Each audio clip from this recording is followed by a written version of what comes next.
Narito tayo ngayon upang matunghayan ang nakakakilig, napaka-sweet at talaga namang napaka-trending na istorya ni Kalingap Tata at Ate Marjo. Sa vlog naman na ito ay sinagot na nga ni Kalingap Tata ang naging interview noon kay Ate Marjo nung wala siya. Nasagot naman niya ay kinonfirm niya din na magkakaroon na nga ng tambalan na Marta, Marjo at Kalingap Tata. Sa tambalan naman na ito ay sabi ni Kalingap Tata ay dapat talaga nilang abangan sapagkat may mga scene na talagang pinaghahandaan ni Kalingap Tata, kaya naman nagpapa-abs daw siya sapagkat sabi din ni Ate Marjo ay more abs pa daw.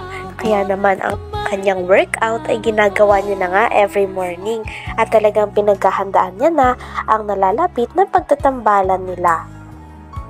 Sinabi din ni Ate Marjo sa nakaraan na vlog na sana daw mag-ingat si Kalingap Tata, kaya naman nakarating din ito kay Kalingap Tata at sinabi niya na talagang mag-iingat daw siya sapagkat excited na sila sa magiging tambalan nila, kaya nararapat lamang daw na abangan daw ng mga manonood sapagkat may mga sobrang nakakakilig na eksena ang gagawin nilang dalawa doon. Nasabi din niya doon bro na kailangan mo daw magpalaki ng abs. Uy, yun nga, grabe yung pinaghirapan ngayon bro. Every morning, evening ako nag-abs workout. Gusto ko pag magkita kami ay labas na yung abs ko. Yung six pack baga. Gusto ko ilabas ko na makita niya. Kasi may eksena kami na nakauban. Uy, grabe, kakaiba yan ah. Mukhang abangan nila. kahit ako excited ako dyan ah. Marami pa kayong eksena na abangan sa amin. Pero matanong ko lang bro, yung love team na magaganap, Marjo at Marta. Kaninong channel i-upload? Siyempre sa akin. Sa'yo? Sa akin. Ako yung magdidirect, ako yung style Coco Martin? Coco Martin yung pangbanat ko dyan. Grabe, kabang-abang yan bro ah. At may mga sinabi pa siya doon na yung nakakapagpakilig na nagsabi niya, di ba natanong siya na mayroon ka bang gustong sabihin kay Tata? Mayroon ka bang gustong sabihin sa kanya? Ano sabi niya doon? Sana lagi siyang mag-ingat. Yun! No? Yun ang lagi kong iniisip eh. Napakaraming manonood na nga ang nangungulit kay Kalingap Tata kung kailan daw nila gagawin ang mga vlog nila tungkol sa kanilang love team. Sabi naman ni Kalingap Tata ay maghinay-hinay daw sila sapagkat talagang pinaghahandaan pa daw niya ito. Talaga nagpapapogi siya, lalong nagpapamacho para mas lalong maging maganda ang mga eksena nila sa love team na gaganapin nila Kalingap Tata at Ate Marjo. Ayon naman sa interview na isang vlogger sa kanya ay ano yung masasabi niya sa sinabi ni Ate Marjo na lagi daw siyang uminom ng tubig sapagkat mainit ngayon. Kinilig naman si Kalingap Tata nang narinig ito at sinabi niya na talagang parang nag-care na talaga sa kanya si Ate Marjo, kaya sobrang kinikilig siya at iinom daw talaga siya ng maraming tubig. Sabi na mag-ingat o bilang kaibigan lang siya. Hindi. Yung mga tanong ko sa kanya doon talagang parang ay grabe bro. pang level A. Kasi may tatlong kategorya yan. A, B, C. Pang level A yung mga tanong ko sa kanya. Tapos mga tanong na sagot ko sa akin, pang level B. Grabe. Oh. No? Nakay ba yung natawa na lang siya doon eh. Pero ano, may mali ba akong sinabi doon? Wala naman. Okay naman yung mga tanong ko. Talagang ano talaga, yung para sa akin na mapaano siya. Para sa'yo, yung para sa'yo, lahat ng ginawa para sa'yo. Lahat ng ginawa mo ay gusto mo na mapalapit siya sa akin. Yun, tama yun. Lahat ng sinabi ko doon talagang Kung sinabi ay para sa'yo yun bro. tumpak yun na. Tumpak yun. At siyempre yung mga manonood natin, nag-aabang sila. Ay, grabe, nag-aabang na yung manonood natin. Kailan daw gagawin? Sabi ko, maghintay lang kayo kasi nagpapagwapo pa ako. Mahirap naman konta tayo, madungis yung natin. Hindi ka nice. Ano ba? Isip natin. Anong masasabi mo doon sa sinabi niya na kailangan mo magpa-abs?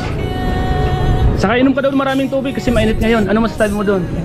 Oo, siyempre inom tayo kasi mainit yan eh. Sinabi ba ganyan yun ah? Malapit na kasi yung summer kaya Ayon pa nga kay Kalingap Tata ay talagang matagal na nga siyang single sapagkat bihira lamang daw siya magkagusto sa isang babae.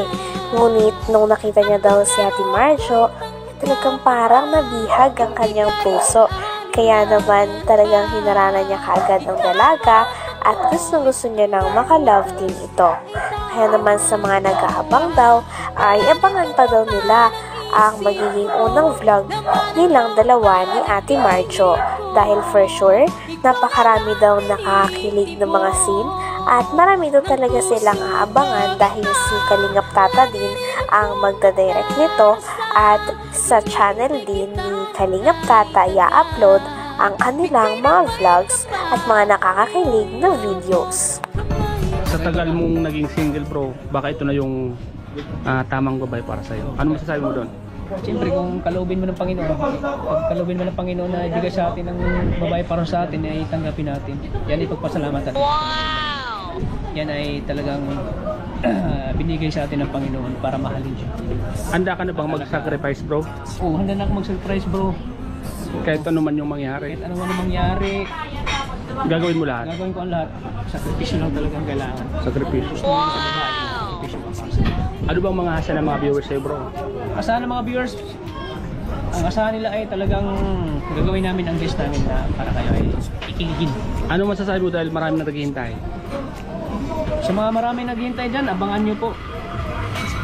Hindi na kayo, baka mapabayaan yung mga trabaho nyo sa kapapanood. Abangan nyo po ang magaganap po sa Marta. Sa ngayon po, Kalingap Tata, may anong paghahanda ang ginagawa mo? Siyempre, ang paghanda po na ginagawa ko, siyempre nag-workout ako, nag-gym ako para ma-pusit yung katawan ko. Kasi sabi niya, gusto niya magkaroon ako ng abs. So, pinaghanda ko yun, nag-gym ako every evening, nag-gym ako. Siyempre, inom ng mga vitamins para lalo kayo maging blooming. Tinanong pa nga si Kalingap Tata kung sure na daw ba talaga siya kay Ate Marjo at sagot naman ni Kalingap Tata ay oo daw. Sapagkat bihira lang daw talaga siya makikita ng babae na katulad ni Ate Marjo na isang simple at walang kaarte-arte na babae at go with the flow lang at para sa good vibes. Kaya naman talagang excited na rin siya na makatrabaho at maka-love team si Ate Marjo. Talagang gagawin niya daw ang lahat at hindi daw siya susuko sa mga pagsubok. Talagang kitang-kita natin na ready na nga si Kalingap Tata sa mangyayari na love team sa kanilang dalawa ni Ate Marjo. Kaya naman abangan na lang daw natin kung kailan daw nila i-upload ang kanilang pinakaunang video at sana magustuhan nila dahil marami nga daw hinahanda si Kalingap Tata na mga nakakakilig na scene nang sa ganon ay maraming kiligin ng mga fans at manonood sa kanilang dalawa.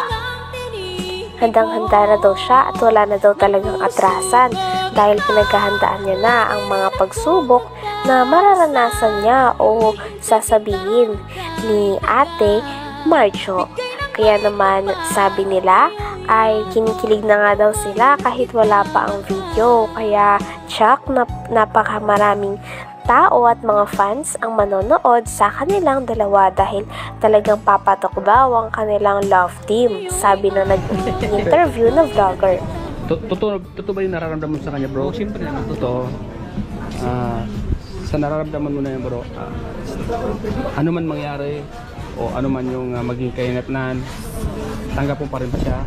O ano man yung siyempre may mga pagsubok na darating dyan. Siyempre, handa ka bang magtiis? Oo, handa ako magtiis bro. Para sa kanya bro, handa ako magtiis. Magtiisin ko ang lahat para sa kanya. Talagang tinaman ka sa kanya bro, ano? Oo. Kakaiba ka. Kakaiba. Ikaw yung unang tingin mo pa lang sa babaeng nagustuhan mo, parang siya na. Oo, kasi bihira na ako magkagusto. Bro, bihira ako magkagusto sa babae. Talagang yung first, ano pa lang. Hanggang dito na lamang muna ang ating nakakakilig, napaka-sweet at talaga namang nagtitrending na istorya ni Kalingap Tata at Ate Marjo. Maraming salamat sa inyong panonood. Hanggang sa muli. Bye!